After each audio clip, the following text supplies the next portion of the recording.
I'm honestly surprised that more people don't know about this. The difference between intuition and a gut feeling.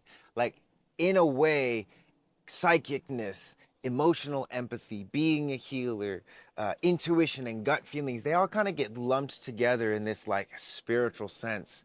But there's like clairaudience, the ability to hear things that other people can't, clairsentience, the ability to know things that other don't, a clairvoyant, be able to see things that other people don't. So there's like distinctions, and intuition and the gut feeling are different centers. In human design, the gut feeling comes from the sacral, the intuition comes from the spleen. They are right next to each other, but the spleen handles awareness and the like, am I healthy, am I not healthy, do I feel sick? Or if it's undefined, it's like, does this place feel sick? Do you feel healthy? Do you not feel healthy? And then the sacral, which is where the gut feelings come from, this is like generating sexual life force. You think about arousal, you think about hunger, you think about the visceral communication during intercourse and lovemaking, or consuming food, or purging food, right? It's very visceral. Whereas one with the intuition in the spleen is much quieter, much more cutting, much more precise. And so with the intuition in the spleen, the intuition and the spleen are using fear as a way of making us more aware and thus allowing us to survive. The spleen's awareness is for survival. And again, when it's defined, it's really good at figuring out how to achieve like a healthy body. When it's undefined, you can touch someone else and be like, oh, you need magnesium spray in your eyelids, right? The undefined center will tell you about someone else. Now, when we go over to the gut, a similar thing happens. There's these gut feelings that a defined gut will give to the person that it's inside. It's the, ooh, let me get that. And if you haven't done any sacral calibrations, go check out one of my playlists, sacral calibrations, practice that. You're going to love it. But when we're working with the sacral, again, it's generating energy, whereas the spleen is just kind of in this logical scan, looking for tigers to jump out of bushes, right? And so the difference between intuition and the gut feeling is that the gut gives you guidance on what you have energy for. The spleen keeps you alive. The intuition keeps you alive. In the spleen, the intuition keeps you alive.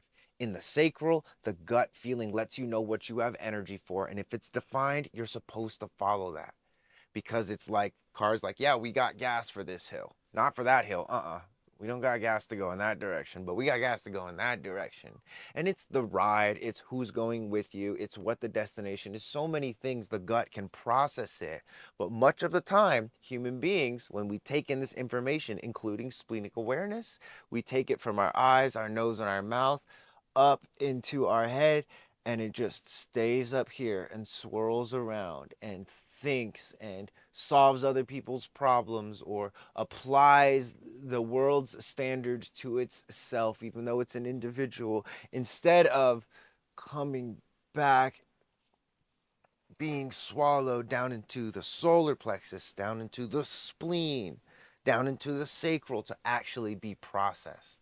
So, in many ways, part of the awareness in the spleen is to help filter that sacral energy that we get into ways that are going to make us and the people around us live healthier, thrive, survive longer, to attain a state of vitality where the spleen is not in a state of fear.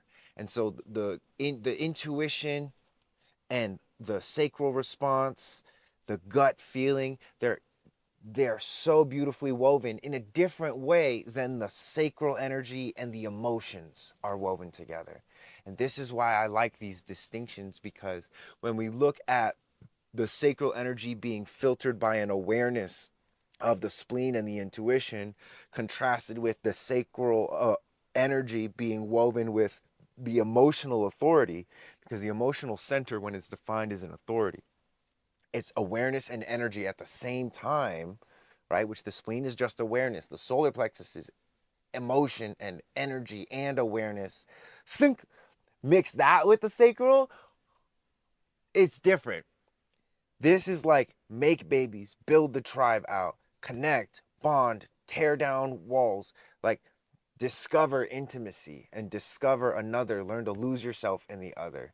And this one is much more differentiate from the other, know what's healthy for you.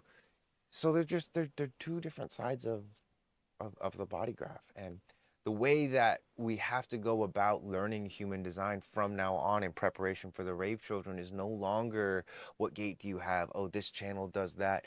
It's the simple awareness of what centers do I have in my body. We have 9 of them. What is their inclination? Are they defined or undefined? Okay.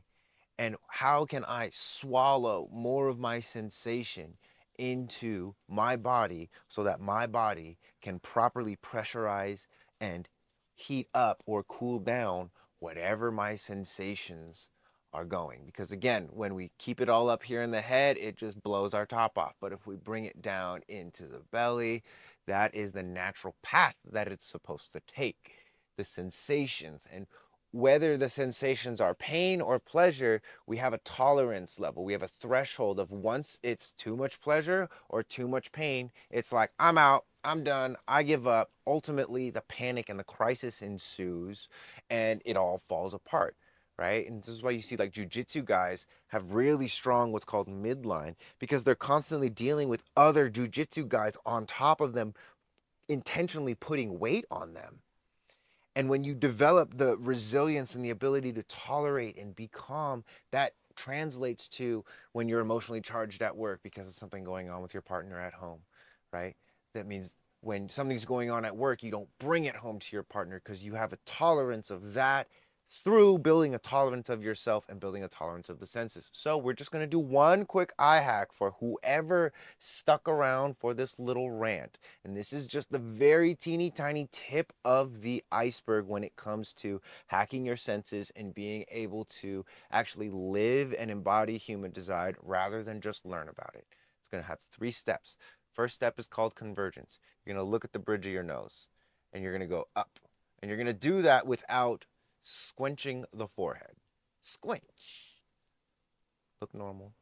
And you can even look down. Imagine if you're looking at your phone. Take your vision from this lower quadrant into the upper quadrant and find the middle up here. We know what to focus on down here. Find something to focus on up here. And it shouldn't be a strain. Again, this, you can do this looking in a mirror.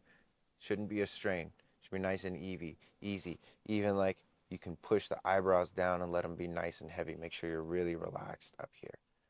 Once you have this convergence, you're going to put your hand out in front of you at eye level.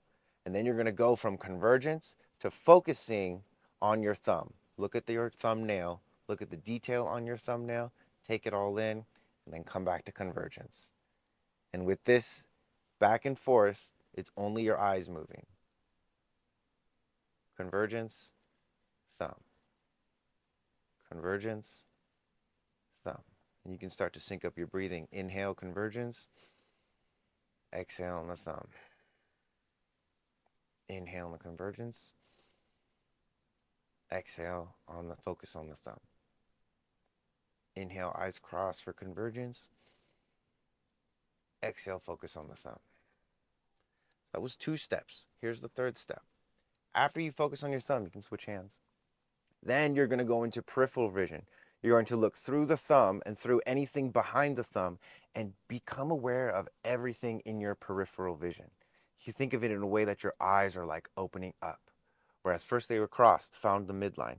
Then they were focused into an initial point. Then they open up into this peripheral vision here. This is where so much information gets lost because we're too focused on the iPhone or focused on the problem or focused on the emotions at an inappropriate time. Come to convergence, looking at the thumb focus, looking through the thumb into peripheral, and we're just going to hang out here.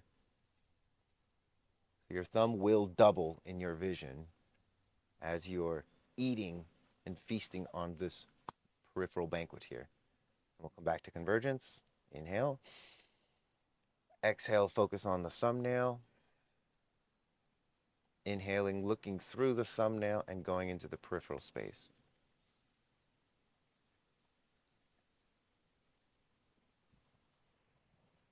Convergence, finding the midline. Focus on the thumb. convergence.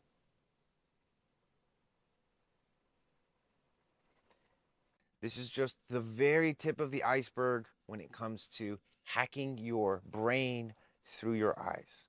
Like literally the very, very tip, like just the tip of the eyeball. But the idea is that the eyes and the brain are made of the same tissue. So if we can train our eyes, then we can essentially hack the brain. This is like the avenues and one of the main senses that we have as human beings besides. Thanks for tuning in. Let me know in the comments if this helped you understand the difference between intuition and a gut feeling.